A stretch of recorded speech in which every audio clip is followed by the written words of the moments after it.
Zenfinity Energy is a product-first battery research, design and manufacturing company. We are on a mission to be India's most trusted innovator for advanced battery solutions. We are partnering with CAAR and IIT Madras to build ultra-long lifetime batteries for the mobility and temperature conditions specific to India. That would mean ultra-long lifetime lithium-ion batteries that can outlast the performance in high temperatures.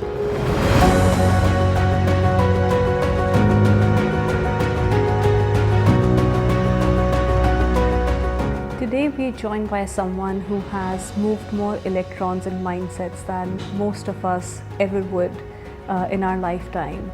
Mr. Thiru Srinivasan. He is the CEO of Center of Excellence of Advanced Automotive Research here in Chennai, Tamil Nadu, and he's also leading the task force, the EV task force in the Tamil Nadu government ecosystem.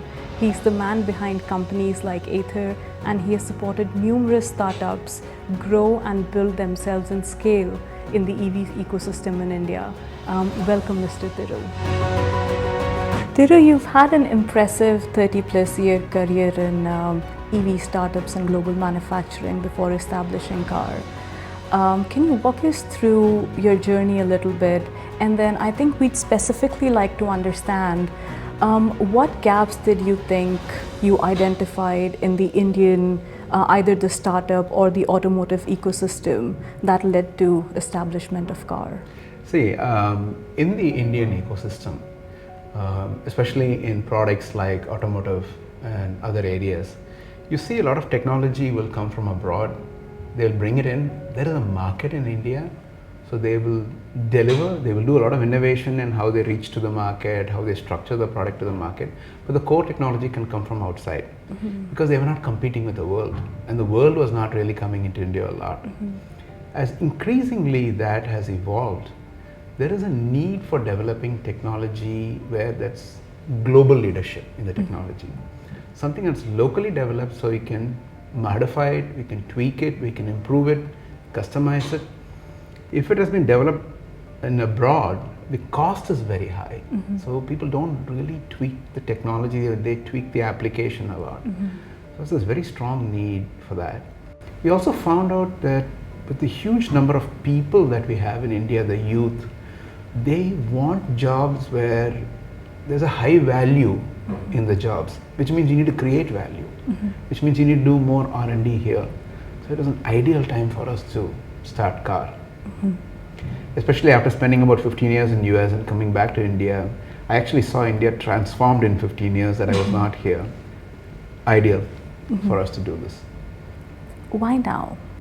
I think it's because the Indian economy has grown to the point, and the education and the development of the people has come to the point that they're ready for the next step. Just like what China over the last 20-30 years has come to a point where it's now starting to lead the world, India is also at that stage now. It's at the takeoff stage. So now is the right point. Okay, fantastic. And why did you choose to dedicate then, the rest of your career, let's say, to electric mobility in India? I mean, there could have been other avenues that you would have found interesting as well. Yeah, I started in manufacturing. I worked in the computer industry when computers were moving from rooms to your desktop in US. So clearly, identifying technology early enough and then taking advantage of that opportunity has always been something that I've done. When I first came to India, I did bring healthcare into India. I brought Tyco Healthcare. Then I also saw somewhere, and in a day, the amount of energy, the solar energy that comes on the earth is more than what the humankind consumes in a whole year. And the amount of effort that was going to reduce the cost of harnessing that energy indicated that everything is going to move towards electric. Your cooking, your washing, your cleaning, and mobility. And in the mobility sector, the development of power electronics and battery has matured to the point where it is now ready to come into vehicles for mobility. In fact, when auto industry first started, there were three technologies. There was the steam-based vehicles, there was petrol-based vehicles, and there was electric vehicles. The electric vehicles did not take off only because of power electronics and battery were not ready. They're ready now. Maybe thanks to the computer industry, thanks to cell phones. So now the battery technology is ready. Yeah. And the cost reduction, the simplification, to me, 10 years ago, I felt that electric is definitely going to be there for sure. That's why I invested my energy into it. Okay, okay. And just adding on to that, there have been a lot of conversations around energy being the new currency. Yeah. And how people will store and utilize and use energy in years to come. What role do you think CAAR will play 10 years, 20 years down the line in that transition? I think the cost of carrying energy is a major hurdle today. Wherever whether it's your cell phone, whether it is your car, whether it's a truck, the amount of cost, the initial cost on the battery or the systems that you need to put in place and carry that. Also, when you're talking about harnessing energy is not available consistently all the time. Yeah. And how do you store energy? Those two are some of the major areas. So those are the areas where definitely CAAR wants to play a big role in. And one of the significant areas I think where CAAR is investing in and where many companies like Zenfinity are really coming in is how are we optimizing the understanding of the battery so that we can handle it very well. Yes. Just like how we understood gasoline and other things and know how to handle it. Took many years to do that. Once you know, we don't even think about it. We handle it every day. We have 20-30 liters of petrol sitting in the basement. Nobody thinks that it's going to explode because we know how to handle it. The other thing is how are we converting that energy into mechanical energy, into heat energy, into cooling energy. How are we converting that energy efficiently? So that has also brought a lot of interest on the motors, on power transmission and things like that. So that's another area where we are putting a lot of our focus on. Okay, okay, great. And when you were establishing CAAR, I think one of the major pillars, and feel free to correct me if I'm wrong, but one of the major pillars were around translational research, taking ideas into mass production and manufacturing, right? So what makes you personally driven? And you are the man behind companies like Ather, right? So what drives your vision, or what do you think some of the steps, or what is the roadmap for anyone who has an idea to bring it into mass production within the Indian ecosystem? I think ultimately anything that becomes commercial and becomes mainstream is solving a problem out there. And so rather than be excited about the greatness of a technology or how unique something is, if you're not able to convert that into a usable application and commercialize it and bring it to application, then nothing really matters. In a cell phone, integrating a touch screen makes it that much more powerful. Bringing telecommunications to it on a computer makes it very powerful. So it's not the greatness of technology, but how it is applied.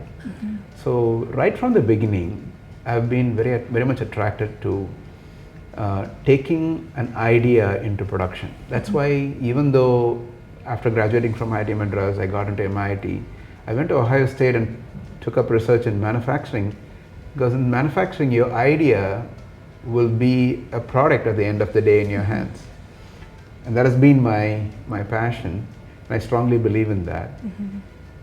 If you look at China did not initially focus on fundamental research a lot. In fact, if you talk about technology readiness levels, 1 to 10, a lot of people say China will focus on copying.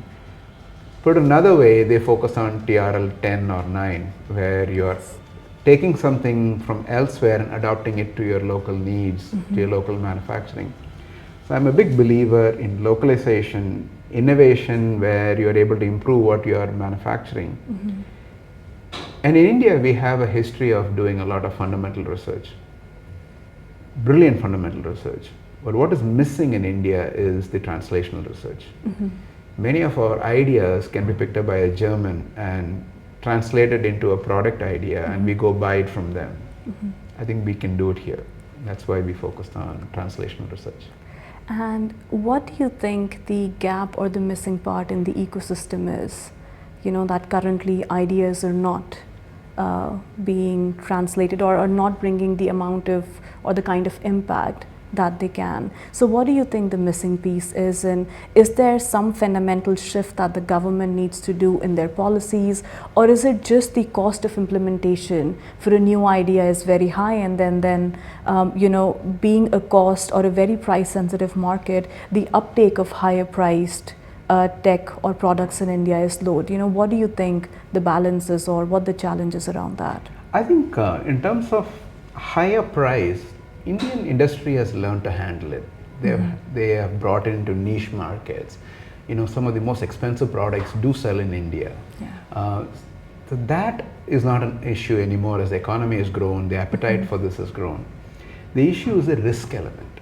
Okay. When you are developing something, there is no assurance that it is going to turn out to be the way you thought. There's going to be enough failures where along the way you have to face, and something is going to succeed. And if you want to have a very good success, you have to be willing to handle a few failures along the way. Yes. Culturally, India has looked at failures very negatively. And we have done a very good job in the last 15-20 years with startup ecosystem, how we have nurtured it and how we have made it acceptable. But even then, when a log 9 fails, people really talk about it. I look at how much log 9 has accomplished along their path to failure, and so many others do. And that change needs to come, including in industry. If there are many managers who say, it looks very risky, Thiru sir, I take this project, and if it doesn't succeed, I do not know how my management will look at it. And those are the things that we're trying to change. Great. Let's talk about Tamil Nadu for a minute. You are leading the EV task force on the transition in Tamil Nadu. And if we think about it, all of the big names or EV startups right now, let's say Ola, Ather, Ampere, have either started or have been a part of the ecosystem in Tamil Nadu. So what can other states learn to have, is it the risk-taking ability like you're talking about, or is it the support that the startups are getting, or is there more willingness or more partnership within the government to support these startups? So what do you think other states or other places or ecosystems can learn from Tamil Nadu to have this high success rate in the startups? Yeah, Tamil Nadu has been quite a leader in this compared to many other states in India. But honestly, Tamil Nadu has a lot more to achieve. So I'm going to set that aside for a while. I think there's a lot bigger journey that Tamil Nadu needs to make, and they do compete with the world. But a few things, and that's also true about the Chinese success. I traveled to China quite a bit, and many other countries' success. Tamil Nadu invested heavily in creating skilled human resources. Okay. First, the education investment that they have done over the years, and what they have done with the social, making sure that everybody gets an opportunity. You get a large number of people with good amount of skills and ambition. Being available is number one. Number two, once they have created that, there's a pressure on the government to create jobs for them. Yes. And they have looked at multiple things, and they said, okay, we need to bring in more and more companies' investments. And there has been a healthy competition between the erstwhile integrated Andhra Pradesh, now Telangana and Karnataka and Tamil Nadu and Maharashtra and recently Gujarat in that, and that also is helping to a large extent. So many of the governments, including Tamil Nadu, have become very, very open to attracting investments and making ease of doing business. But fundamentally, there is another element that makes Tamil Nadu very attractive, where Tamil Nadu is willing to be the first mover and willing to, for example, what happened with Titan, where the Tamil Nadu became a partner by giving the land as equity, was the first in the country. And a lot of other governments have followed that. It's been many, many years, and it's been a big source of income. Yeah. In fact, the whole TITCO arm of Tamil Nadu runs on the money that they make through Titan every year. And then when Nokia moved into the state, Tamil Nadu did not have much electronics before that. And today it's leading the country in electronics exports. And the first Nokia move created the whole ecosystem around Srinivasan. And similarly with Aether, when I brought Aether to Tamil Nadu, they were willing to change their policies to make a startup who did not have a lot of assets get the benefits. So I think the willingness to try new ideas, and the government is willing to try things that may even fail. That is a significant difference. That is great. Right. That is great. And what role does an incubation center like IIT play in this ecosystem? Very, very big. I think IIT Madras not only decided that they want to be the best institution in the world, but they said, what is that we can do more to more people? And so we have had some very good leaders in IIT Madras. You know, Professor Chunjunwala is a very good example of such leaders. And Professor Ananth, the director that we had earlier, and subsequent directors. What they realized is we need an ecosystem where companies are able to reach the academia much more easier. There's a big difference between academics and the industry. Yes. Even this morning we spoke about, okay, we have industries are coming to IIT Madras, industries are coming and working with each other. What are we going to do for the MSMEs? So that thought is what helped create the research park, where companies can come put their teams here and work very closely with IIT Madras. And the amount of work we had to do to convert IIT Madras faculty to work with industry is actually even harder. Very few people realize that. And that has been a big success in our opinion. And then of course the incubation cell made sense because so many ideas were getting created, but they were not getting into production because the industries were still slow to take up these ideas, and many startups came as a reaction to that. And many of the IITM alumni became startups. One of the most successful departments in IIT Madras is the engineering design department, which is more product focused department rather than a discipline focused department. And all of these have contributed to that.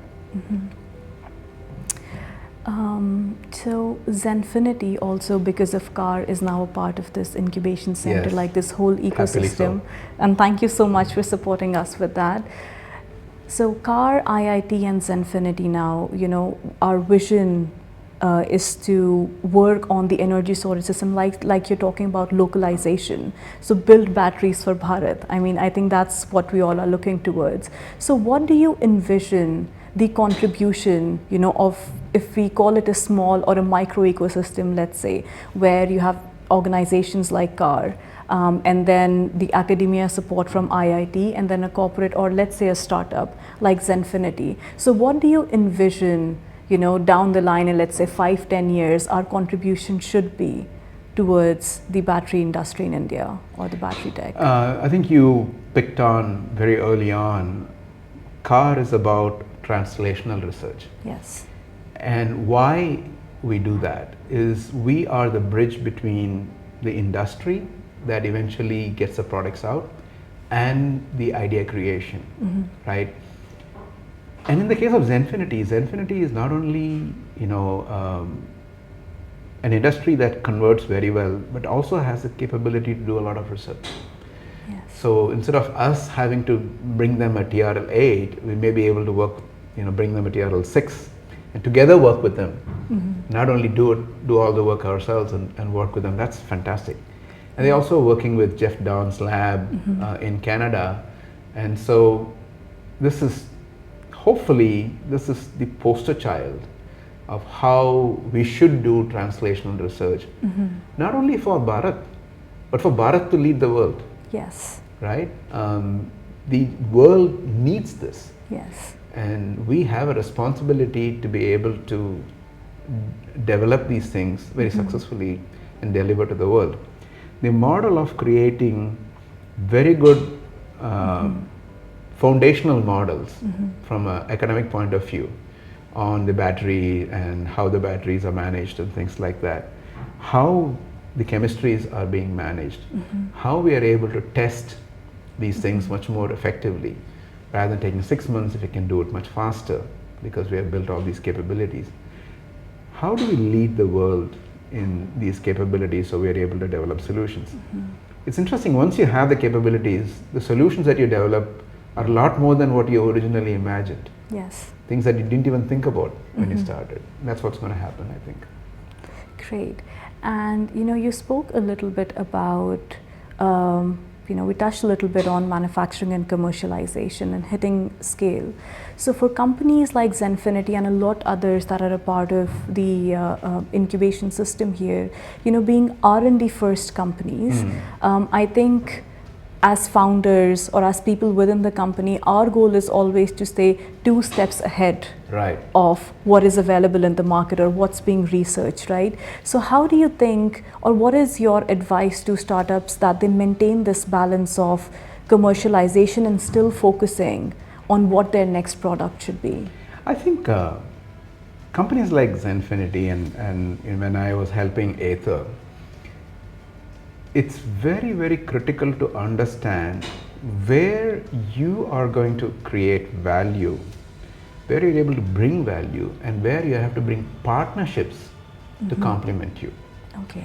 And it is very important. Initially, Aether came and said, they want to develop a battery. And we looked at the whole industry and who will be the partners, how it's going to become a product out there. We advised them also take up the vehicle. Even though everybody knows Aether for the vehicle, the amount of work they've done on the battery side is phenomenal, and that's their passion. So it's very important for CAAR and to help advise companies and help companies like Zenfinity and others and bring a lot of partnerships. They're already doing that with Jeff Dawn's lab. The R&D is important. But do you want to do R&D also in manufacturing, also in testing, also in other areas, or you want to partner with people? Okay. And if you want to commercialize your whatever you have taken up, should we find the right partners for you, right? Okay. That's where we can help. And you spoke a lot about, and rightfully, about the ecosystem that China has built. If you were to think of 3 metrics that could apply to India as well, to be that global leader, let's say in battery research and let's say just something as simple as building tropical batteries, because when we think of battery and research, a lot of it is either coming from China or is coming from West. There is nothing that has been thought of for countries like India with tropical temperatures, higher temperatures, and more than half of the world goes through that challenge. Yes. So what do you think the metric should be that can be directly picked up from China and applied within the system in India? Yeah, I think the first thing that China does very, very well, and it's easier for them because it's centrally driven. And there's a culture of arguing but falling in line once a decision is made and just reliably executing it, right? And that's the benefit of China. But I think where I am very interested for India is we do develop the collaborative. We replace that by centrally driven, by a collaborative mechanism. And that's where CAAR is trying to really play a big role. We bring people together and say, this is the area where we can really contribute. There's not much competition here. There's a strong need here. Let's take this and focus on that. Let's succeed in that. If you really look at you picked up a very, very important point is about tropical batteries. Yes. Most of the population in the world is in the tropics. Yes. Yeah, out of the 8 billion, most of it's in the tropics. You look at Africa, you look at South Asia, you look at Southeast Asia, you look at Americas, Southern America and Mexico, Central Americas and things like that. That's a huge market. It is. And so developing in the battery sector, this has been left to us to go and solve. Let's develop very good tropical battery that can serve all these locations with much lower cost and much longer life than the current batteries are. The potential is very, very high. Yes. I think the other thing that we also want to focus on is there is two-wheelers, three-wheelers, light commercial vehicles that are available in all these markets. Can we develop solutions for them? Chinese, the Japanese, the Germans are all working on cars and beyond. They're not really paying attention to this large market. Yes. Products for them is another area that we can work together. And learning from China, we need to make sure that we continue to work together, and if there are challenges, we're able to help each other. And for that, you also should be willing to share the benefits that you get. If you're succeeding, you should be willing to, maybe not be directly give the money to somebody else, but be willing to invest in the next startup. Give back because you got the support. Yes. That'll help. Yes. And to build on to that, you mentioned it as well. A lot of times when people think of the EV sector, they think of either cars or they think of batteries. But there's so much more, to think about to build an EV, let's say. So what do you think has been overlooked in terms of components that come together to build an EV? And if someone is looking for an idea, or what is something else other than batteries that you feel startups can focus on? If you really look at a computer used to occupy rooms, and then it occupied a big chunk of your desk, and then it was a lap, and now your phone, and there's even more power in your watch now. All of that was possible by focusing on the controls aspect, how the whole thing is operating and how it is being managed, the sensors, the controls, the power electronics, and how the data is being managed, right? That's a very big opportunity. Yes. It's a very core strength of India. Not only the battery, not only the motor, not only the charging, all that's very visible to everybody.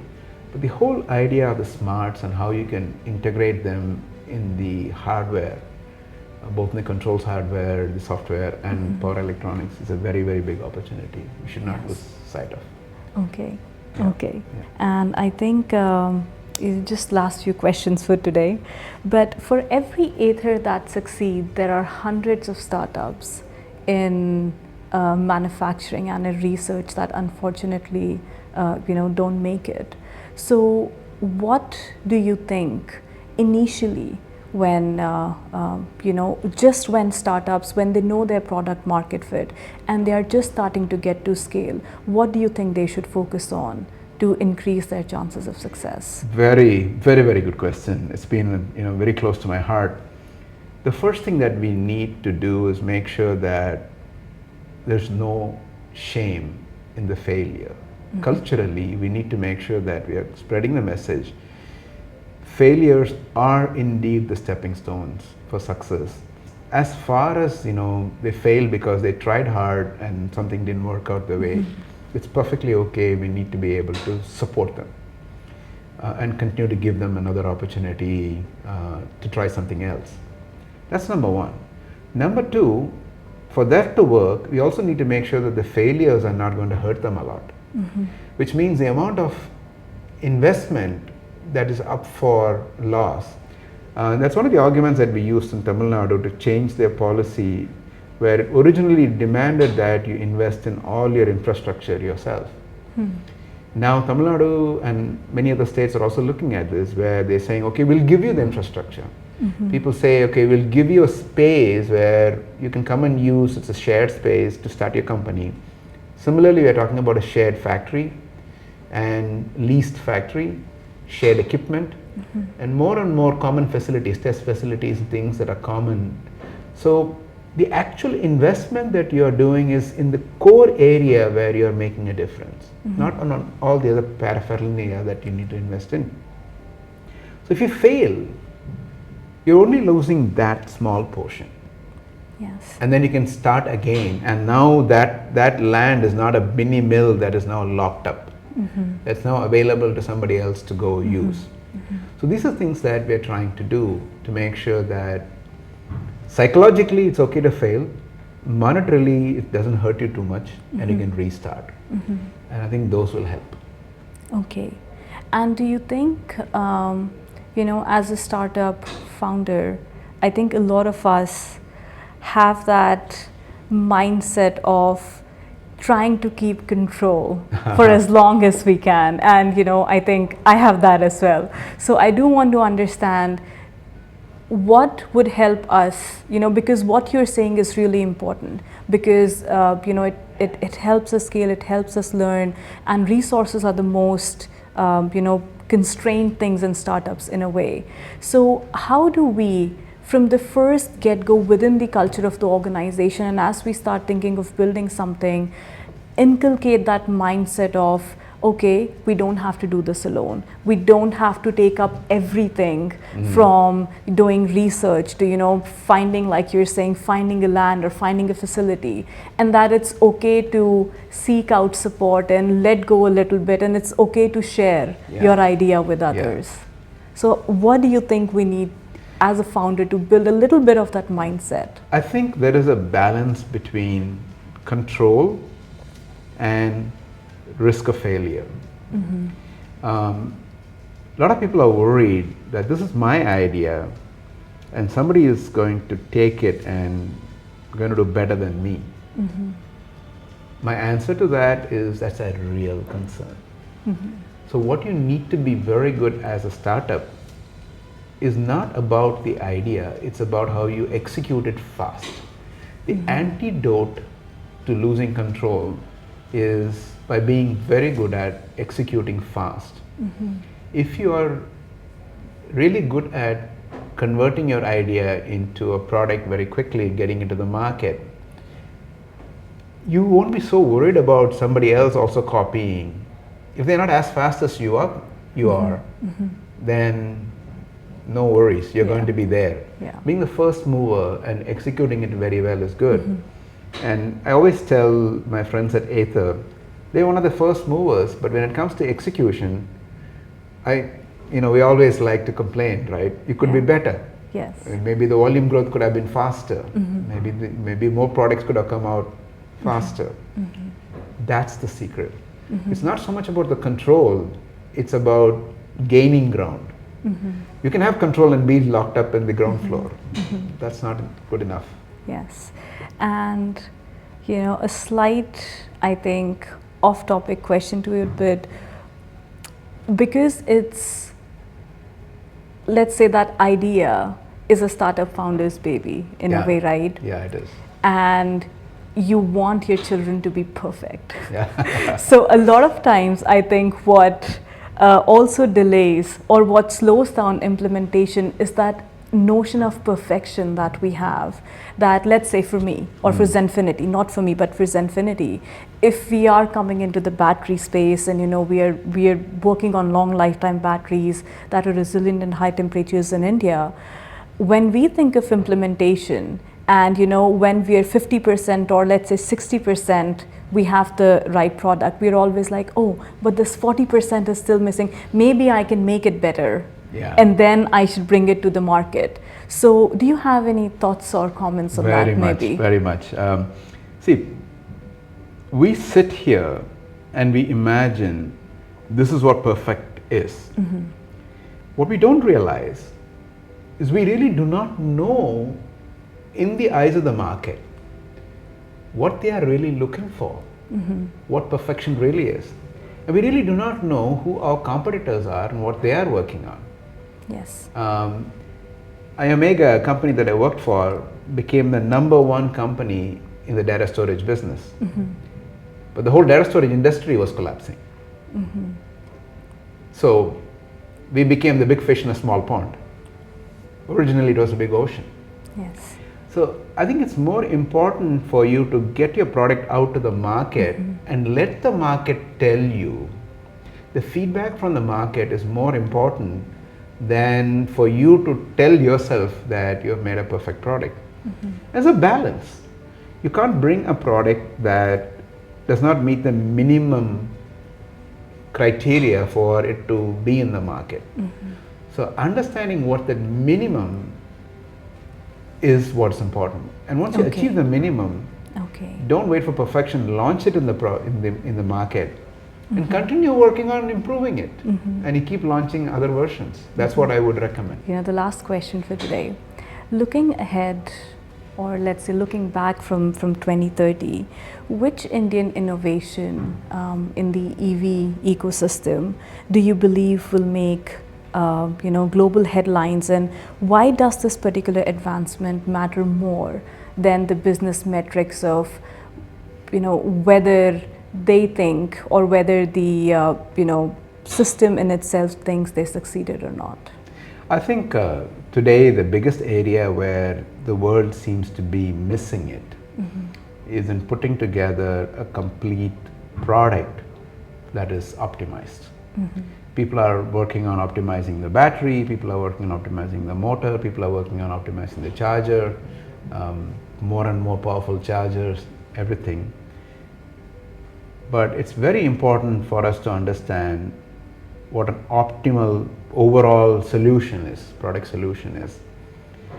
Does it mean that I need a faster charging battery? For example, on the battery, is a faster charging small battery more important solution than a longer lasting, even if it's slow charging, but a larger battery, the larger range is more. I think it's very important for India to innovate on the system level thinking and coming up with what is required and coming up with a solution for that. And it's very important for India to focus on, like I said, the control aspects of it, the power electronics aspect of it, testing aspects and understanding the battery. Battery is still a black box to a lot of people.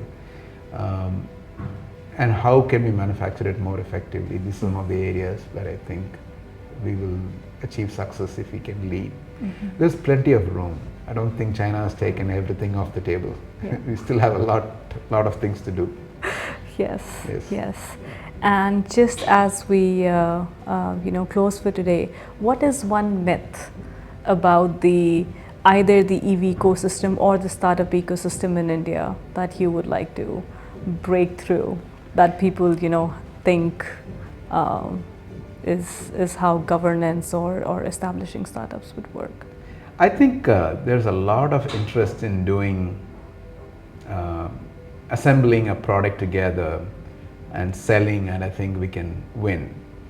The biggest winners are going to be the people who make very, very good subsystems.